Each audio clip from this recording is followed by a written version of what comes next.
Now to tonight's Together We Rise. It's our series exploring complex issues of diversity and inclusion. Juneteenth may be over, but the search to piece together the San Antonio history attached to it continues. Local archivists are up against time, which may have laid to rest those who carry the knowledge they seek and the documentation to prove it. KENS 5 anchor Marvin Hurst shares the challenge to know more about San Antonio's Juneteenth.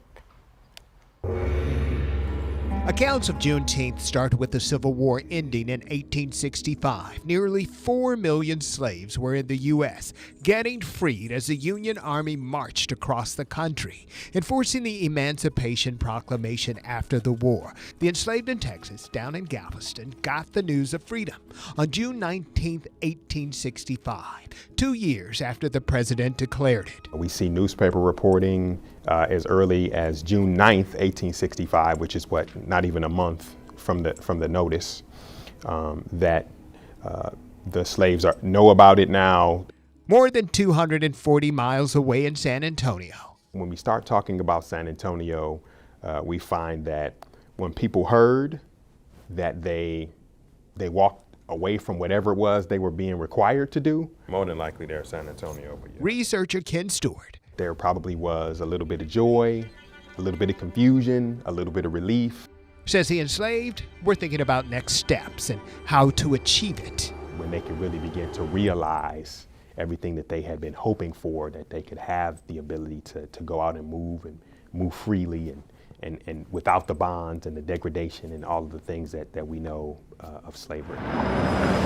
Stewart is with the San Antonio African American Community Archive and Museum. They've collected parts of Juneteenth history in San Antonio. We've been able to find snapshots of time, 1866, the 1870s, the 1880s, up to the early 1900s.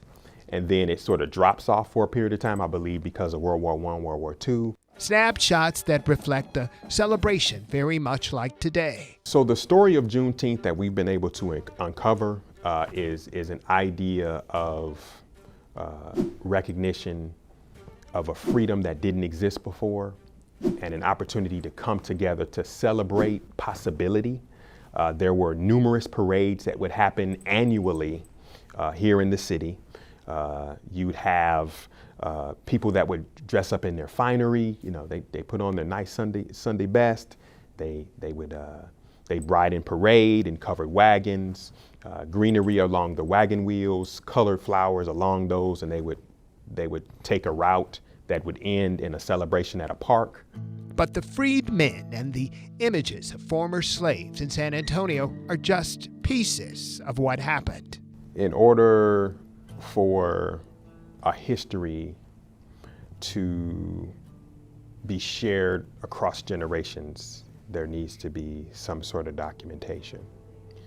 If there is no documentation, then you would rely on oral stories. Time and preservation may have worked against gathering artifacts and information, especially during a period where freedom did not bring recognition of citizenship or even humanity to those of color. Stewart says they are still looking to harvest history, asking people to share their stories that have been passed down and keepsakes with the museum. If they have photographs, if they have, if their church has done some sort of a Juneteenth celebration and they still have the menu of what was served, who spoke, all of those kinds of things, that's the stuff that we love. Anything, he says, could provide a clue to a timeline they believe was associated with some level of joy. It was a happy time in a lot of ways from what we've been able to discover so far. Marvin Hurst, KENS 5.